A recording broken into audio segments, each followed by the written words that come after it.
How do you get started with gel plate printing? In this video, I'm going to show you the tools and the techniques for creating your very first gel prints. Hi, I'm Jenna McLean, printer. On this channel, I teach hand printing techniques such as block and gel printing. If you want to get your prints into a digital program like Photoshop or Illustrator and then get your art on products, I teach that as well. So let's get going with learning how to gel print. If you've seen reels of people gel printing, you probably have questions about what kinds of supplies you need and how to use them. If you've tried to gel print and you've gotten poor results, you're probably wondering what went wrong. So in this video, I'm going to show you two projects that are super easy to do, and they'll help you understand how the process works. Make sure that you stick around until the end because I'm going to share with you the best brands of paints and rollers and paper and gel plates with you. Gel printing is an art form and it takes trial and effort to get good at it. But if you don't have the right tools, you're in for a lot of frustration and ruined prints. Okay, let's start by taking a look at what tools you need and how to set up your workspace. If you're just getting started with gel printing, I recommend that you start with botanicals. Leaves, grasses, weeds, and flowers, because they print really well. You can really get a lot of nice details that exist in the plant, like the veins of a leaf or the texture of a flower petal. Here's just a leaf I found outside. I printed it. If you take a good look at it, you can really see the detail of that leaf, the veins. It's just absolutely beautiful.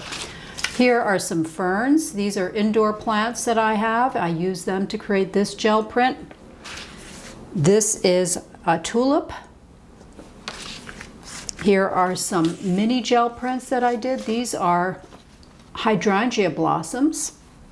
And these are just some leaves I found outside laying around in the yard. So botanicals are a great way to get started. Make sure to use plants that are fresh, not dried. Flowers and leaves that have been pressed and dried don't work well because they're going to break up and crumble on the gel plate. Now, if you have a bouquet of fresh flowers that is starting to wilt and the petals are getting a little papery and wilted, you can most likely still use them. Give it a try. And it's a great way to make a printed memory of a bouquet of flowers that you may have gotten for a beautiful occasion. Now, if it's winter time where you are right now and there isn't a lot of greenery outside, you can use pine needles and other evergreens. Or you can pick up a cheap bouquet of flowers at your grocery store. So how does gel printing work? Well, here we have a gel plate, which is made up of a very flexible plastic that contains mineral oil. And when you hold it, you can feel a slightly oily texture to it. We're using water-based acrylic paint on top of the plate. And of course, oil and water, they do not mix. So when I roll out the paint, it doesn't get absorbed into the plate because oil and water repel each other. This paint is just sitting on top and does not form a tight bond with the plate. But because this paint is water-based, the water in it is going to evaporate from it very quickly once it leaves the tube. Now, if you have paint in a blob like this blob could take 20 minutes to dry out.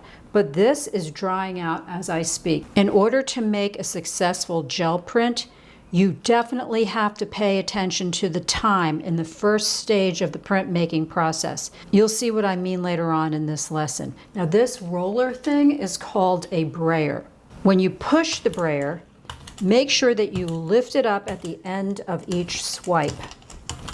You want this thing to spin before you set it down again. Don't take the brayer and just push it back and forth.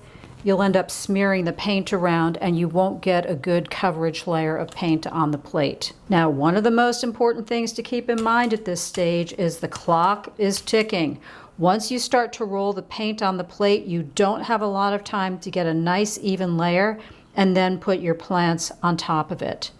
You can't make a phone call or go to the bathroom or go to the kitchen and make a sandwich because by the time you get back, the paint will be dry.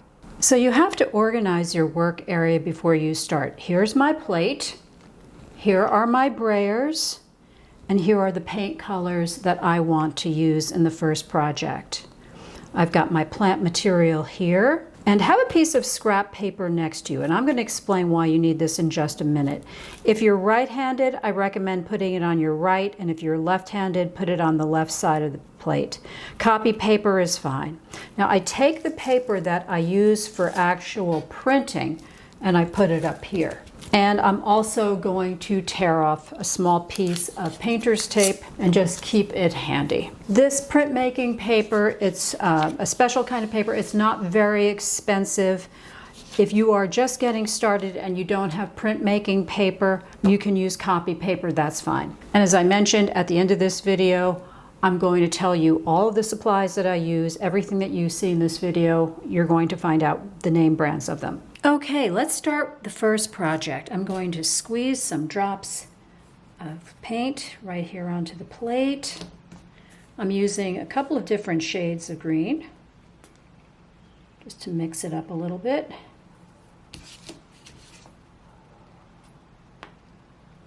And I take my brayer and I start to roll out the paint. Now I feel as though I have too much paint here, so the best way to get rid of excess paint is to take the brayer and roll it on your scrap paper. This is why it's here. So I'm going to lift some of that up off the plate and put it on there. Okay. So I want to get a nice even layer. I want to get rid of these round blobby things. Sometimes you can leave them in. It creates an interesting look, but I want to get rid of them for this particular project. How will you know what the right amount of ink is? Practice. Gel printing is an art, and it takes a while to figure things out. So don't beat yourself up if you have too much paint or too little. It's going to happen. I have a few little blobs here, but I think I'm going to leave them. That might make things interesting. Okay, the clock is ticking, so I need to get this plant material on here quickly. So I'm just going to drop it in place. And I'm going to grab my printing paper.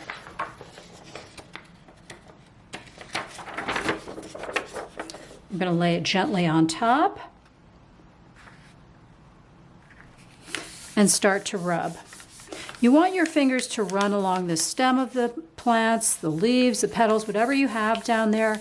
You're trying to capture the details of the foliage below.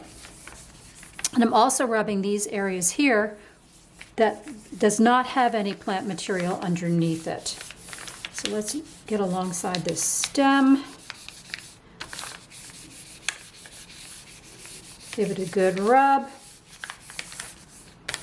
Okay, I'm going to grab a piece of masking tape or painter's tape and put it here because I'm treating this like a hinge. I'm going to lift this paper up.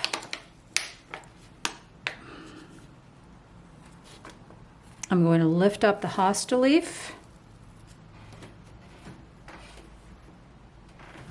And then I'm going to bring this paper down. This is why we have the hinge for this particular project. We want the paper to go down pretty much in the same spot it was in before. And we're going to rub.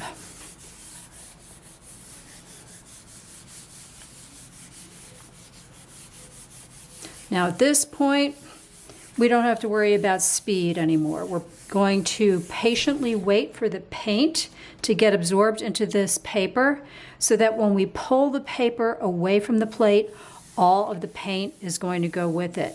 Now, when it comes time to pull the paper, you shouldn't see any paint left on the plate. Well, maybe a few spots, but most of the paint should come off of the plate. You can test it by gently lifting up one of the edges like this. And if you can see a lot of paint on the gel plate, it's not ready yet. So how long should this stage take? Well, it depends on your environment, actually. Do you live in a moist, humid place or a dry one? Do you have the heat on? Is there a fan blowing or a nearby window open? Also, how much paint did you put on the plate? If you glommed too much paint on there, this could take a while. So it could take the paint 2 minutes to dry or 20. Don't be impatient. Just walk away from your work area now and take a break. Okay, I'm back. It's just been a few minutes and I'm going to test this. Let's lift up this side. I don't see too much paint being left on the plate, so I'm going to get rid of this little hinge here. And I'm going to pull the print.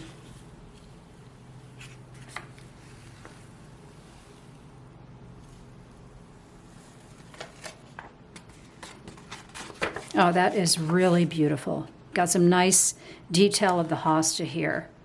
If you have some paint stuck to the plate and you want to get it off in between making prints, a baby wipe should be able to take it off. And I wash my Brayers in the sink with regular dish detergent when I'm done. Okay, let's start the next project, which involves botanicals again, but this time I'm using 2 layers of paint. In this project, I'm going to add a second layer of paint on top of the original layer. This is called the pickup layer. So here are my supplies. I've got my scrap paper here. I've got the paints that I want to use here. My Brayers are right down here. Here's my printmaking paper. And I'm going to use some of these weeds that I found outside. It's funny, there are little bugs scampering off of them as I speak. And this is a piece of fern, and this is too from some indoor plants that I have. So let's get started here. I'm going to squeeze some paint out onto the plate and start to roll it. Let's move this material out of the way.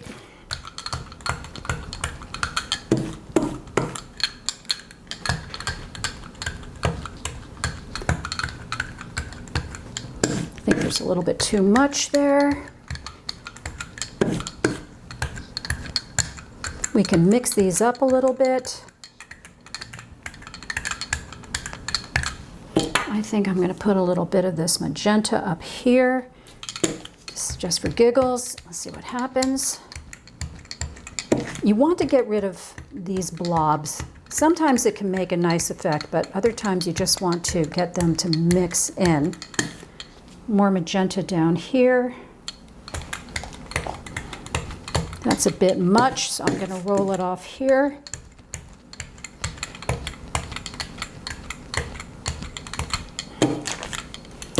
And I think I'm going to add some more green.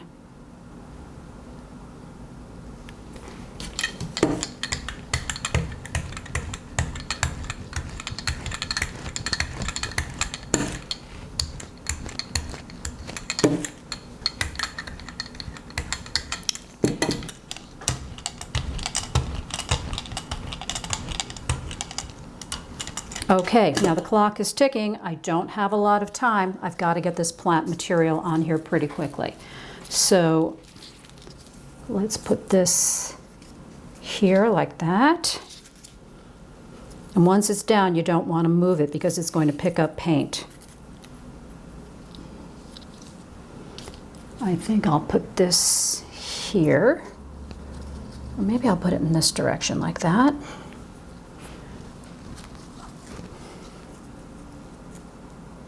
My fern there.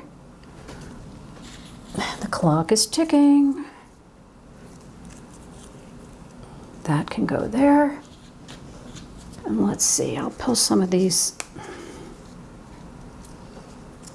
leaves off of this branch.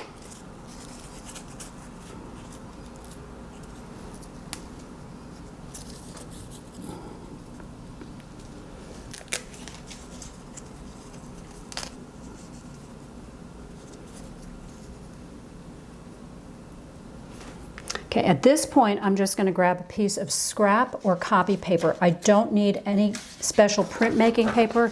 Any kind of paper is okay. So I'm just going to put it on top, and I'm going to start rubbing the same way I did before. I'm trying to get the details of the plant imprinted onto the paint on the plate.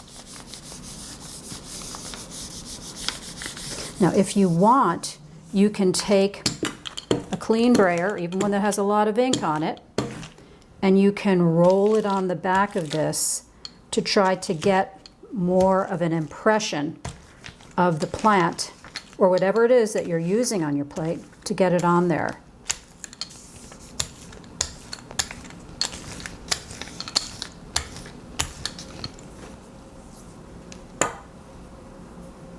I often do this when the plant is kind of bulky and it doesn't flatten out really well under my fingertips. So now I'm going to pull off the scrap paper.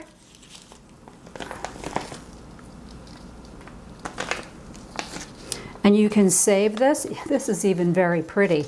You can save this and use this for a collage, or you could save it as scrap paper for another project. So now I'm going to lift up the plant material from the plate.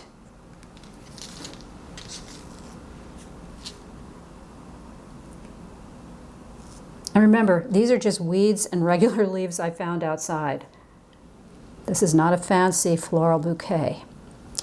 And what we do at this point is we let this dry. We don't have to worry about the clock anymore.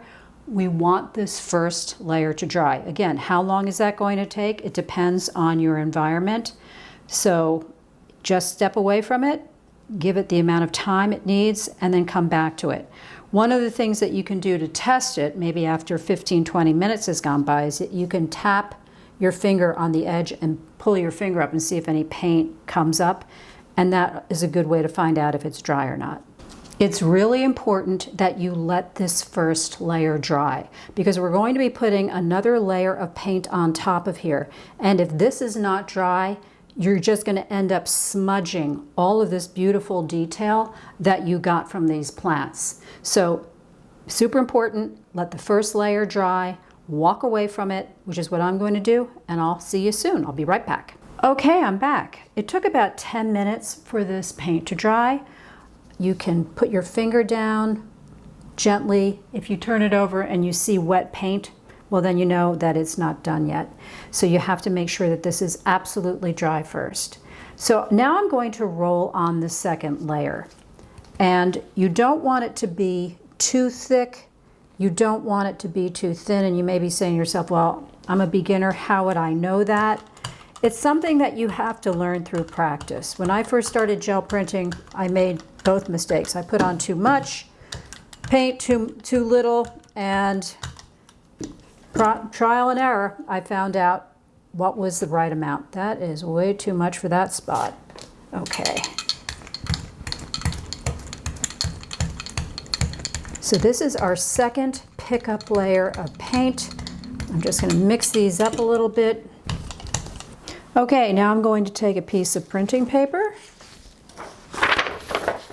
lay it on top, and just rub it.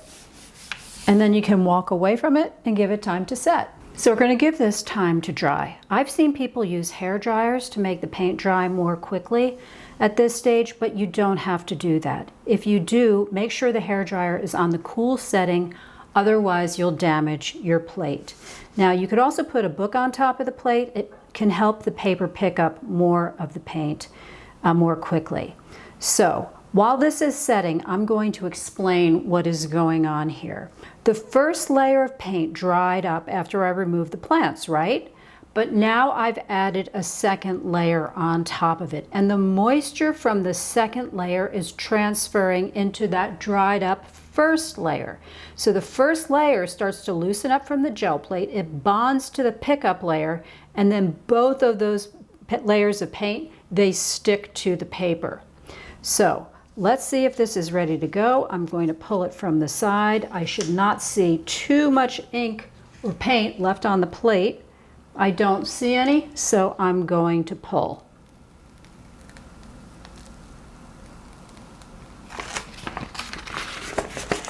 And there you have it. This is a beautiful print, and it came from weeds and houseplants.